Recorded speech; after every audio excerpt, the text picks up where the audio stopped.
युगल गीत। गोपियों की गुत्थी यशोदा मैया के साथ है, क्योंकि यशोदा मैया व्याकुल होती हैं कि सायंकाल होने को आया, अभी तक बांसुरी नहीं बजी, गौओं का आगमन आरंभ नहीं हुआ, इतना विलंब क्यों हो रहा है। प्रेमी लोगों को प्रीतम के मिलन में क्षण भर का विलंब भी सह नहीं होता। उनका दिल तो होता है कि हम चिड़िया बनकर उड़ें और उनके पास पहुंच जाएं। तो यशोदा मैया घबराती हैं, व्याकुल होती हैं। विरह का एक तुम बड़ा अच्छा दोहा सुनाओ। कबीर जी ने लिखा है, कबीर के फरीद दोनों के मिक्स हो जाते हैं मेरे से। विरह विरह आखिए विरह सो सुल्तान, जिस तन विरह ना उपजे जानो शमशान।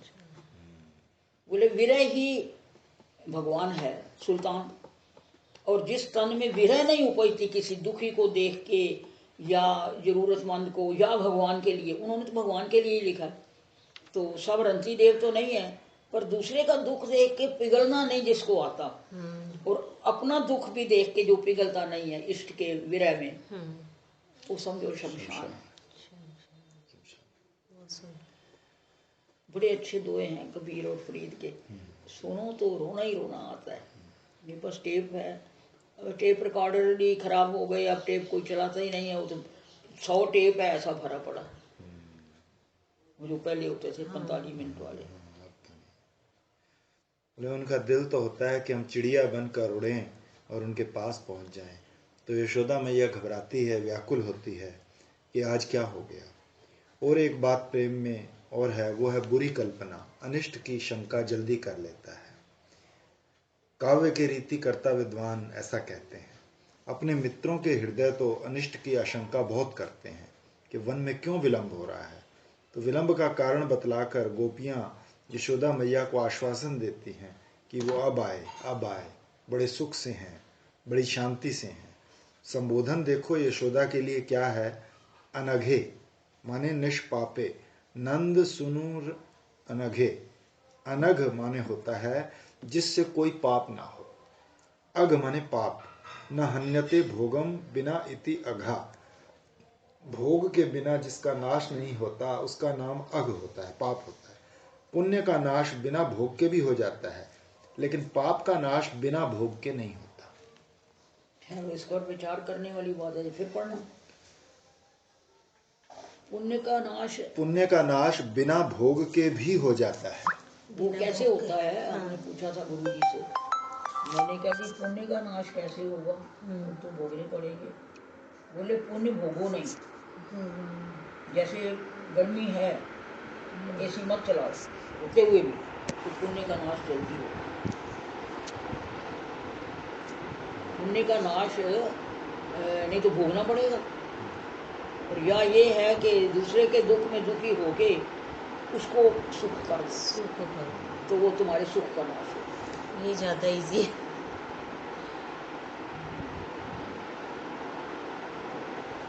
तो लेकिन पाप का नाश बिना भोग के नहीं होता।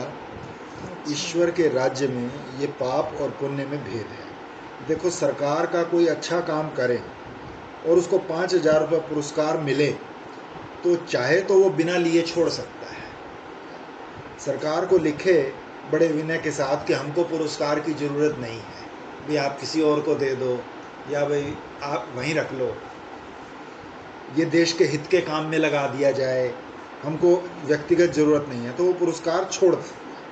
लेकिन सरकार ने अगर किसी को जुर्माना कर दिया हो तो वो नहीं छूटे, तो कि हमने तुमको 5,000 जुर्माना कर दिया, तो विनय के साथ चिट्ठी लिखो कि जुर्माना ना किया जाए, नहीं तो क्या वो मान्य होगा? तो दंडात्मक वस्तु मिलती है, वो भोगनी पड़ती है। तो पाप का जो क्षय है वो तपस्या से होता है। पाप का फल क्या? दुख। तपस्या क्या है? दुख।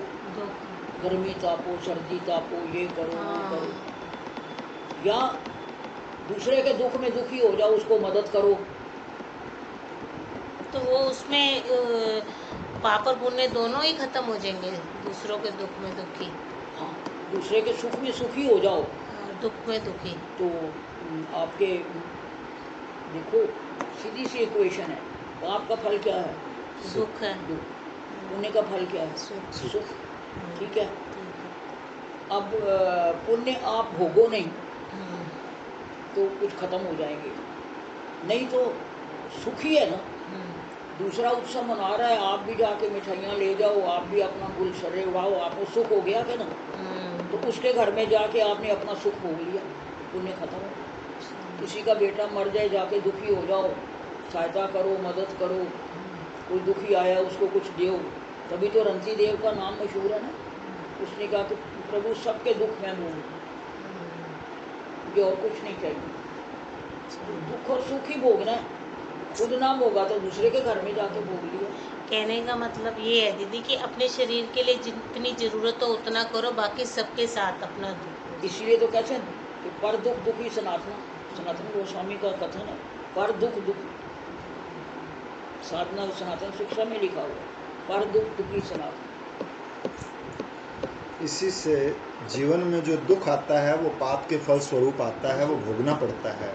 और जो भोग आते हैं यदि वैराग्य हो तो हम उनको छोड़ सकते हैं। ये अघ का स्वरूप है, भोग के बिना पाप की निवृत्ति नहीं होती। तो यशोदा मैया को गोपियां कहती हैं अनघ। दूसरे के दुख में दुखी हुए तो भोग ही लिया ना हमने। इसीलिए दूसरे के सुख में सुखी होना और दूसरे के दुख में दुखी होना फायदेमंद है। अच्छा, पर ये लोग समझते नहीं। सही नहीं। और जो हमको दुख देता है वो हमारा मित्र है, ये लोग समझते नहीं है कि वो तुम्हारे पाप ले जाता है, साफ भागवत में लिखा। तो यशोदा मैया को गोपियां कहती हैं अनघ। अनघे मीन तुम्हारा कोई पाप ही नहीं है, निष्पाप हो। तो जो निष्पाप होता है तो उसके जीवन में दुख कहाँ से आएगा। इसलिए तुम अपने पुत्र के अनिष्ट की आशंका मत करो। तुम तो निष्पाप हो, तुम सती हो, तुम्हारा अनिष्ट तो कभी हो ही नहीं सकता।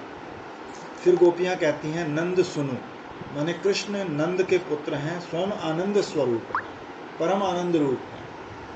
सांवरे सलोने कृष्ण के रूप में आनंद है। यहाँ नाम नहीं लेती, कृष्ण नहीं कहती, ये भी एक प्यार है, नाम लेकर ना पुकारना। ब्रज में गोवर्धन नहीं बुलाते, श्री गिरिराज जी महाराज कहकर पुकारने की प्रथा है। नंद सुनो, आर्य पुत्र जैसे बोलते हैं ऐसे गोपियां बोलती हैं, ये प्रेम का संकेत है। और तव वत्स, तुम्हारे अत्यंत स्नेह भाजन है, नंद नंदन है, आनंद रूप है, इसलिए भी उनके अनिष्ट की आशंका नहीं है। उनके आने में विलंब हो रहा है, वो आनंद के ही कारण है। वन में आनंद मना रहे हैं, इसलिए नहीं आ रहे। और तव वत्स, तुम्हारे अत्यंत स्नेह भाजन है। यशोदा अत्यंत स्नेह करती है, स्नेह की मूर्ति यशोदा है। देवकी ने सिर्फ एक बार चतुर्भुज रूप देख लिया जन्म के समय, ऐश्वर्य देख लिया। अब उसे तो ये हो गया कि हमारा लाला तो ईश्वर है, कहीं भी रहे। परंतु यशोदा ने जन्म के समय चतुर्भुज रूप तो देखा नहीं, वो चार भुजा वाला नारायण है, ये तो उसको ख्याल ही नहीं। और ज़्यादा दूध पीने में या माटी खाने में विश्व रूप देखा भी, तो ये हमारा नन्ना मुन्ना लाला भी ये रूप दिखा सकता है, ये ख्याल भी उसको नहीं हुआ। तो ये ऐश्वर्य ज्ञान भी कभी कभी स्नेह और प्रेम में बाधक होता है। एक बार श्री उड़िया बाबा जी महाराज को खूब जोर से तिजरिया बुखार आया हुआ था, 4-5 डिग्री, और शिवरात्रि का दिन। भक्तों ने कहा ये तो प्रत्यक्ष शंकर जी हैं। चौकी पर बैठ गए बाबा। अब उनके सिर पर बेल पत्र खूब लादा, फिर फूल, अक्षत, चंदन, और उसके बाद सायंकाल 5 बजे वो लोटे पर लोटा जल चढ़ाने लगे कि शंकर जी की पूजा कर रहे हैं। अरे बोले अरे ये क्या बेवकूफ़ी करते हो, बाबा को बुखार है। बोले अरे ये तो साक्षात शंकर जी है, इनको क्या तकलीफ होगी। तो ये ईश्वर मानने वाले भी बड़ा अन्याय करते हैं कभी कभी। हरि बाबा जी महाराज आए और बोले हटाओ इन सबको, रोक दो, कोई भीतर आए नहीं। तब बाबा जी को हटाया, उनको लिटाया, ओढ़ाया। ओढ़ाने के लिए रात भर एक आदमी जगता था, क्योंकि जब कपड़ा हट जाता था तो वो उठाकर ओढ़ते नहीं थे। तो जो लोग ईश्वर मानने वाले होते हैं वो ऐश्वर्य के प्रभाव के कारण श्रद्धालु तो होते हैं, भक्त तो होते हैं, पर उनके चित्त में स्नेह बहुत न्यून हो जाता है। ज्ञानी बकाए मारे और भक्त खवाए मारे। क्या मतलब हुआ? एक भूखा मार के मारता है, तो दूसरा ज्यादा बकाए मतलब वो बक बक के, मतलब उसको सुना सुना के। ज्ञानी बकाए मारे और भक्त खवाए मारे। वो ले ये यार इसका भोग लगा दो, इसका तो भक्त लोग चाहते हैं हमारी कोई चीज इनके मुंह में पहुंच जाए, और ज्ञानी लोग चाहते हैं एक प्रश्न का उत्तर और दे दो जी, एक प्रश्न का उत्तर। तो तब वत्स कहने का अभिप्राय ये है कि देवकी को भी जो स्नेह कृष्ण के प्रति प्राप्त नहीं हुआ, यशोदा मैया के हृदय में वो भोला भाला स्नेह जिसमें कोई छल नहीं, कपट नहीं, बुराई नहीं, ऋजु स्नेह, सरल स्नेह, यशोदा माता को कृष्ण से प्राप्त। श्री कृष्ण के प्रति यशोदा मैया के हृदय में ऐसा स्नेह है, इसीलिए बोलते हैं तव वत्स। तुम्हारा स्नेहास्पद और बछड़ा इसलिए भी कहा है कि और माताएं बांधती नहीं होंगी, पर तुमने तो लाला को जैसे गाय का बछड़ा बांधा जाता है ऐसे बांध दिया। इतना तुम्हारे वश में। उलूखल बद्ध ब्रह्म को देखना चाहते हो तो देखो, उपनिषदों का तात्पर्य है कि वो उलूखल में यहाँ बंधा हुआ है। तब देखो जो उलूखल है वो प्रेम है, प्रेम में भगवान बनते हैं। तो तव वत्स कहने का अभिप्राय ये है, मैया कृष्ण तो तेरा बछड़ा है और तू है उसकी मैया, गैया, होली है। तुम्हारा लाला वहाँ कितना आनंद कर रहा है और तुम समझती हो कि वो किसी तकलीफ में ना पड़ गया हो, तो उसकी लीला के रहस्य का तुमको ज्ञान नहीं। ये उलाहना देने के लिए कृष्ण को बछड़ा कह दिया, जिसमें यशोदा मैया में गाय पने का आरोप हो गया, भोली गैया है। तो तीन बात हुई, एक तो यशोदा के लिए अनघे, श्री कृष्ण के लिए नंद सुनु, और तव वत्स। तो ये ईश्वर के साथ जो संबंध होता है वो शारीरिक होने से नहीं होता।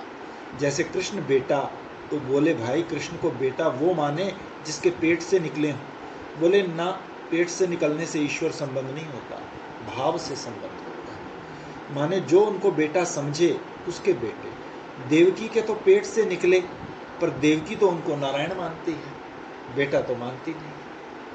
तो यशोदा मैया के पेट से नहीं निकले और यशोदा मैया बेटा मानती है। आत्मज लेकर इसका अर्थ हुआ कि कोई भी चाहे तो कृष्ण को अपना बेटा मान सकता है। कृष्ण के साथ भाव का संबंध होता है, शरीर से नहीं। अब इसी तरह बोले भाई कृष्ण पति किसके, जिसके साथ भावरे पड़ी उसका पति नहीं। कृष्ण के साथ गठबंधन होने से पति पत्नी कोई नहीं होता। जहाँ शरीर संबंध है वहाँ भावरें पड़ती हैं, वहाँ गठबंधन होता है, वहाँ कन्यादान होता है। श्री कृष्ण के साथ जो संबंध है वो भाव से होता है। अपने मन को, तन को, धन को, जीवन को, सर्वस्व को ईश्वर के प्रति अर्पित कर देना और अपने सुख स्वार्थ का भाव छोड़ देना, ये संबंध है कृष्ण से। तो ये भाव जो है, तन को, मन को, सुख को, संबंधियों को छोड़ देना, सब या तो कोई महत कृपा होए और या फिर कुछ कर साधना हो, उसके बिना ऐसे ही तो कोई नहीं कर सकता। हमारा पहले तो कोई था ही नहीं, बेटा बेटियां तो बनाई ही नहीं, लेकिन धन से, यश से, प्रोफेशन से, माँ बाप से एकदम छुड़ा देना तो गुरु कृपा, गुरु कृपा का ही फल हो सकता है। हम तब तो, अब तो हम कह सकते हैं इतने साल हो गए हमको ये करते वो करते, तब तो मैं कुछ किया ही नहीं था। जब छुड़ाया है तो कुछ किया ही नहीं था तब।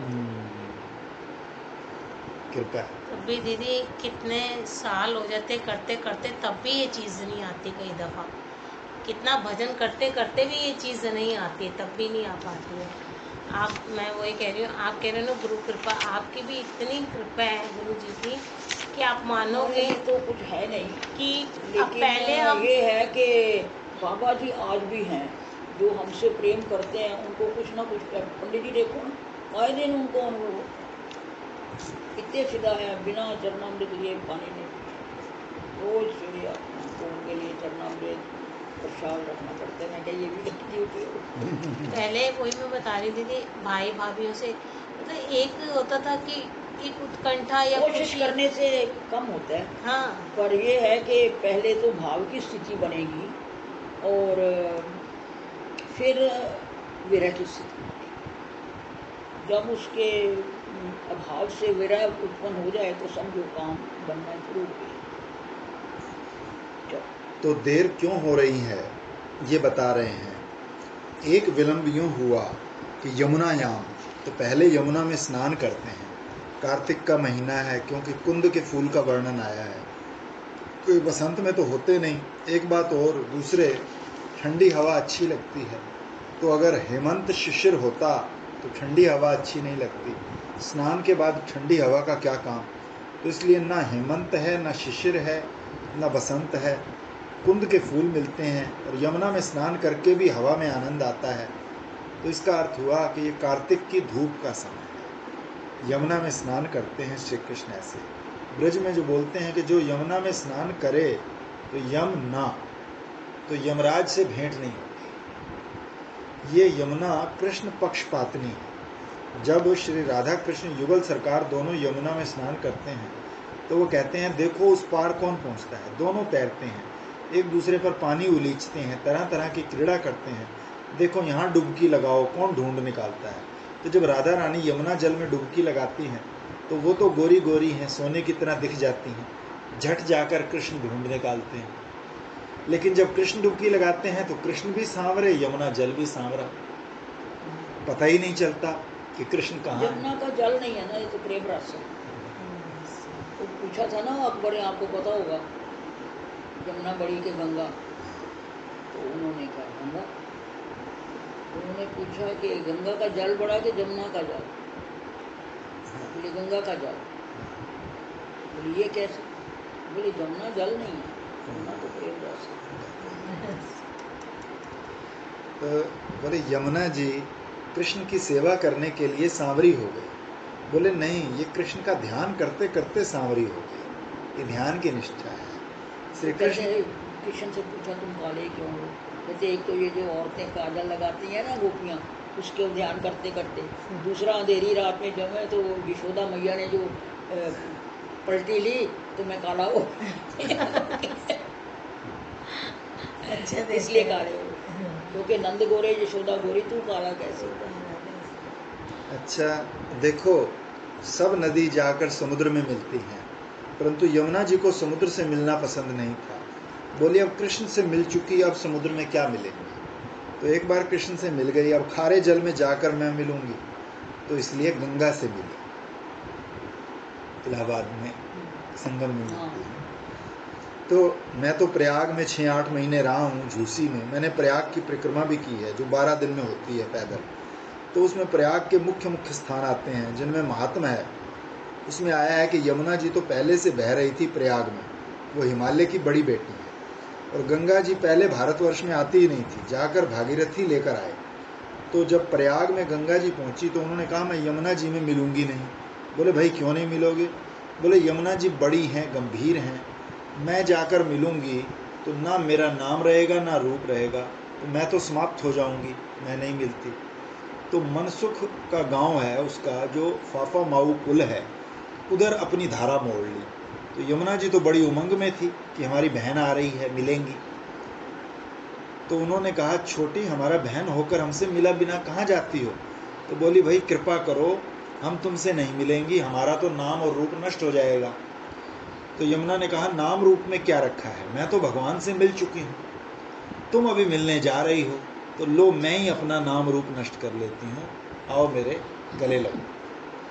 तो इसलिए त्रिवेणी के बाद ना यमुना जी का नाम है ना रूप है, गंगा जी का ही नाम है और गंगा जी का ही रूप। तो गंगा जी की भी बड़ी विचित्र कथा है, आपको सुनाए। हमारे शास्त्रों में वर्णन है कि जिन जिन पदार्थों का जैसे वर्ण का वर्णन है, ब्राह्मण, तुरीय, क्षत्रिय, प्राज्ञ, वैश्य, तेजस और क्षुद्र विश्व। आश्रम देखो, संन्यास तुरीय, वानप्रस्थ प्राज्ञ, गृहस्थ तेजस और ब्रह्मचर्य वैश्य। तो जैसे तत्व समझने के लिए, आत्मज्ञान के लिए जैसे रूपक चाहिए, तो हमारे समाज निर्माण का भी रूपक वैसा ही है। जितने तीर्थ हैं उन तीर्थों के महात्मा का भी जो वर्णन है, अद्भुत महिमा होती है। सब तीर्थों की ऐसी रूपक बनाया है, तो उसको समझें तो तत्व ज्ञान हो जाएगा। जैसे गंगा जी की धारा शिव जी की जटाओं में से निकलती है और नारायण जी के चरणों में जाकर पूरी होती है। एक बार शिव जी की जटाओं में चढ़ चुकी है, तो जब काशी आई तो गंगा जी ने सोचा मैं एक बार शंकर जी को समर्पित हो चुकी हूँ और उधर बीच में इतने लोग मिले जुले, तो अब मैं शंकर जी के पास कैसे जाऊँ। तो तपस्या करने लग गई, सहवार के आगे तपस्या करने लग गई। तो फिर चुनार में भगवान ने अपने चरण प्रकट किए, तो जाकर फिर भगवान के चरणों को स्पर्श किया, तो गंगा जी फिर कुमारी हो गई। पहले गंगा जी शंकर जी की जटा में चढ़ी, फिर जाकर तपस्या की भगवान की, जहाँ से निकली थी वहाँ पहुँच गई, तो एक बार फिर कारण में गई। और वहाँ से निकलकर जब काशी में गई तो काशी का क्षेत्र 84 कोस, वाराणसी का क्षेत्र 25 कोस, अंतर्वेदी का क्षेत्र 3 कोस और फिर आनंद वन का क्षेत्र 100 घन 400 दंड। ये क्या है कि काशी विश्व है, वाराणसी तेजस है, अंतर्वेदी प्राज्ञ है और विश्वनाथ कुंज है। हमारे कहने का अभिप्राय है कि वर्ण में, आश्रम में, तीर्थ में जो यज्ञ होता है उसमें जो वेदी बनती है, जो कुंड बनता है, देखना उसमें सत्व रज तम 3 धारा बनाकर, फिर देवी रूप प्रकृति बनाकर, फिर बीच में ब्रह्म कुंड में हवन होता है, योनि में नहीं होता।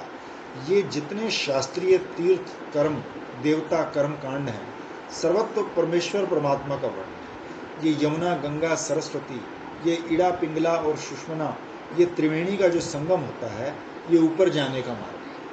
तो ये यमुना में जो श्री कृष्ण दर्शन है, ये यमुना मैया तो बिल्कुल प्रेम प्रवाह है। इस प्रेम प्रवाह में श्री कृष्ण प्रतिदिन विहार करते हैं। अब उससे बाहर निकले तो स्नान करके निकले, सांवरा सांवरा तो शरीर, जब हंसते हैं तो बत्तीसी खिल जाती है। जब बत्तीसी खिलती है तो लोगों को, जी पटरानी है ना, चौथी पटरानी है, कलिंदी जाके बनेगी, इसलिए उन्होंने कहा अकबर को कि तुम्हारी दासी तुम्हें प्यारी है कि रानी? उसने कहा इसमें क्या शक है, रानी। बोले तो फिर जमुना जी बड़ी है, जमुना जी कालिंदी चौथी पटरानी है, इसमें क्या कि गंगा बड़ी के जमुना। उन्होंने कहा तो जल कौन सा अच्छा है? तो उन्होंने कहा गंगा। बोले ये क्या, वो पटरानी का जल? बोले नहीं, गंगा जल नहीं है। गंगा जल है, लेकिन यमुना जल नहीं, गंगा जल नहीं है। गंगा तो जो है वो शिव जी के चरणों की धोवन है। और जमुना जो है वो प्रेम रस है। इसलिए आपने जल पूछा, तो जमुना जी का जल भी जल नहीं और गंगा जी का जल भी जल नहीं। गंगा जल जो है वो तो चरणों की धोवन है ठाकुर शिव जी के, और जमुना जल जो है वो प्रेम रस है। तो गंगा बड़ी के जमुना जी को, स्वामी को बड़ा शीघ्रगामी घोड़ा देके अकबर ने बुलाया था। यहाँ से गए, उसी उनका हमारा नेम है, हम रात भर नहीं बाहर रहेंगे। बोले दो शीघ्रगामी घोड़े आए थे, एक थक गए तो दूसरे पर चढ़ना और आगरा जवाब देके वापस आ गए।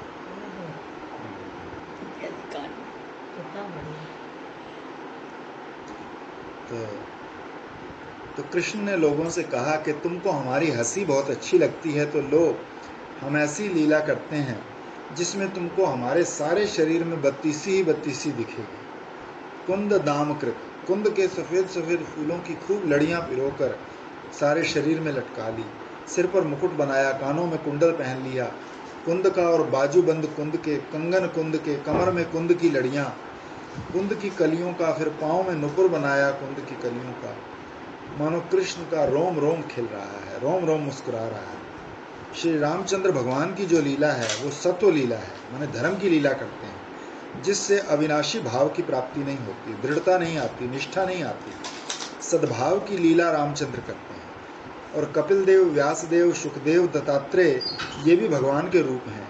ये चिद भाव की लीला करते हैं, ज्ञान उपदेश करते हैं। जीवन में जो चांचल्य है, वासना, उसके निवारण की लीला करते हैं। कपिल देव, व्यास, सुखदेव, नारद, दत्तात्रेय ये भगवान के चिद भाव अवतार हैं। और श्री कृष्ण चिद भाव अवतार भी नहीं है, सद्भाव अवतार भी नहीं है, यह आनंद भाव अवतार है। कहाँ? जब गोपियों के बीच में है तब, और जब कुरुक्षेत्र के बीच में है तब सद्भाव अवतार है। रोज धर्म अनुष्ठान में, द्वारका में सद्भाव अवतार है। और जब अर्जुन को, उद्धव को उपदेश करते हैं तब चिद भाव अवतार है।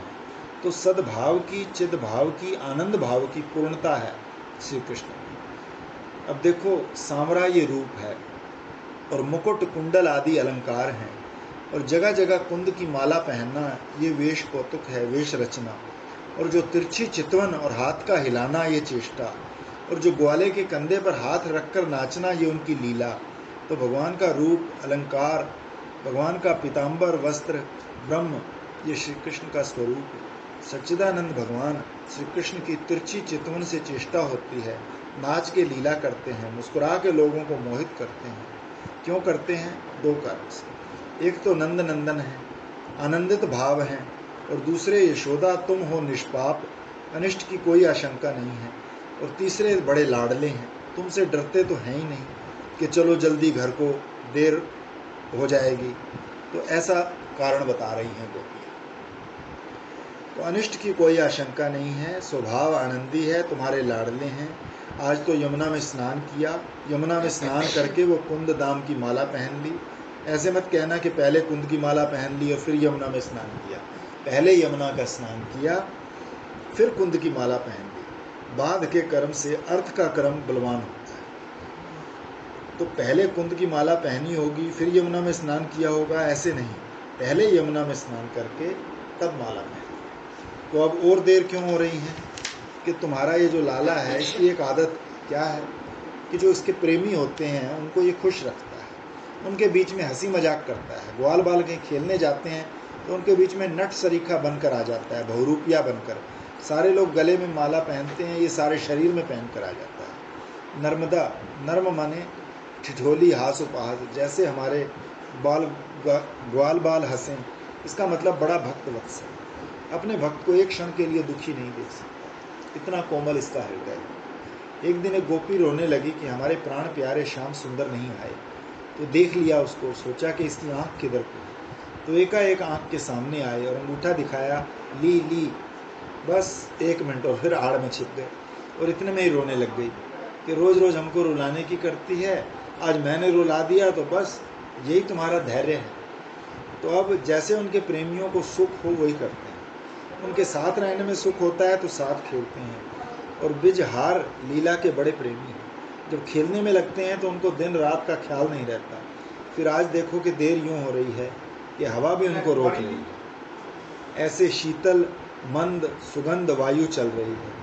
गोपियाँ बीच बीच में यशोदा मैया को श्री कृष्ण के महात्मा का भी वर्णन करती हैं कि मंद मंद वायु चल रही है, श्री कृष्ण को बहुत प्यारी लगती है, माने पंखा झल रही है। जैसे कोई प्रेमी अपने प्यारे को पंखा करे, ऐसे ये पवन अपनी सांसों से पंखा कर रहे हैं, कृष्ण को अपने प्राणों से पंखा कर रहे हैं। ये कृष्ण सबके प्राणेश्वर। अब देखो, अनुकूल का अर्थ है जैसे जैसे कृष्ण को खेलना है, अगर पूर्व को चलना है तो पश्चिम से हवा आती है। चलने में अनुकूल का अर्थ है मदद करती है, कि अगर पूर्व में जाना हो तो पूर्व से आए हवा तो चलने में बाधा पड़ेगी, तो पश्चिम की हवा आएगी तो धीरे तब चलने में भी मदद करेगी। अच्छा, अब इसमें एक दूसरा भाव बताते हैं। कहते हैं ये जो निगोड़ी हवा है ये भी आज हमारी दुश्मन बन गई है। कैसे, आप देखोगे एक ऐसा शब्द पड़ा है जिसका दोनों तरह का अर्थ है। कौन सा शब्द? तो वो है मंद। जब शीतल मंद सुगंध वायु चलती है तब तो बहुत प्यारी, और अगर वायु मंद है तो मंद को शनिश्चर भी बोलते हैं। वो आज वायु भी बड़ा मंद है, उनको सारे शरीर में गुदगुदा के मजा आनंद दे रहा है। ये भी आज उनको मान दे रहा है, आदर कर रहा है, उनके अनुकूल होकर के सम्मान कर रहा है। तो कृष्ण कहते हैं कि ऐसी मंद सुगंध शीतल वायु छोड़कर हम अभी घर काहे को जाएंगे, अभी तो यही हवा बड़ी अच्छी लगती है, यहीं वन में, वृंदावन में रहेंगे। तो दक्षिण से मलयज शीतल चंदन की सुगंध लेकर आई हो, बड़ी सुगंधित वायु, कृष्ण के स्पर्श में उसको भी मजा आता है। लेकिन ये मंद हमारे छूने की जो चीज है उसे छुए जा रहा है, ईर्ष्या भी है। ये चंदन की सुगंध अपने अंग अंग में भरकर ये वायु आई और श्री कृष्ण के अंग अंग को छू रही है, और हम मंद भागनी उसको नहीं छू पा रही। तो ये जो वायु है ये वैसे रोज चंदन का स्पर्श करती है मलय देश में, लेकिन उसको तृप्ति नहीं होती, और जब श्री कृष्ण का आकर स्पर्श करते हैं तो मलयज स्पर्श की अपेक्षा श्री कृष्ण के अंग का स्पर्श अधिक आनंद देता है। श्री कृष्ण के स्पर्श से बड़ा आनंद आता है।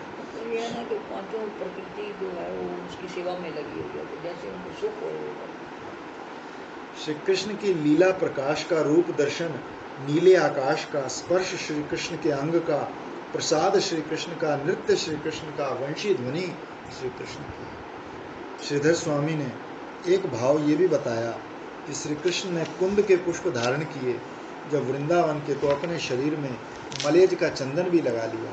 तो वायु ने कहा वैसे तो मलयगिरी का चंदन हमको रोज मिलता है, लेकिन ये श्री कृष्ण के शरीर में लगा हुआ मलयगिरी का चंदन हमें कहाँ मिलेगा। तो छू कर अपना सत्कार करता है, अपना सम्मान करता है। अहो मेरा सौभाग्य कि श्री कृष्ण के अंग का चंदन हमको मिल गया। तो ये वायु भी देर करा रहा है। वायु भी ज्ञान उत्पादक होती है। शुद्ध वायु मिले तो उससे ज्ञान की उत्पत्ति होती है, एक बार हम लोग गंगोत्री से आ रहे थे, रास्ते में एक चट्टी मिली, तो वहाँ ठंडा पानी झरने का तो पिया नहीं जाता, वहाँ तो जहाँ तहाँ लिखा रहता है कि पानी पीना मना है, ये पीने के काम का नहीं है। तो चट्टी पर गए कि गर्म पानी पी लें, चाय पी लें। तो हमारे एक साथी ने चाय बनाने वाले से पूछा, क्यों बाबा तुमने स्नान कर लिया है? तो बोला, स्नान करते हैं नीचे के लोग, हम लोग तो हिमालय के देवता की हवा से ही स्नान कर लेते हैं, हम वायु स्नान करते हैं। यहाँ जल स्नान की कोई जरूरत नहीं है। स्नान कई तरह का होता है, मंत्र स्नान, वायु स्नान, जल स्नान। हमें तो देवता की वायु लग जाती है, हमारा तो स्नान बस हो जाता है, बड़ा इजी है। तो श्री कृष्ण के अंग की हवा। एक मंत्र स्नान ये तो होता है जो हम करते हैं, पवित्र पवित्र। एक मंत्र स्नान ये भी होता है कि भाई मंत्र हो रहा है, उनको हवा लग रही है। जैसे एक दंपति थे, तो जब अखंड कीर्तन करते होता मतलब, तो सवेरे उठ के उसी तरह से जैसे बैठे होते, नाश्ता करते वापस चले जाते, ये स्नान नहीं करना। बोले सारी रात तो नाम में स्नान किया है, अब और स्नान की क्या जरूरत है।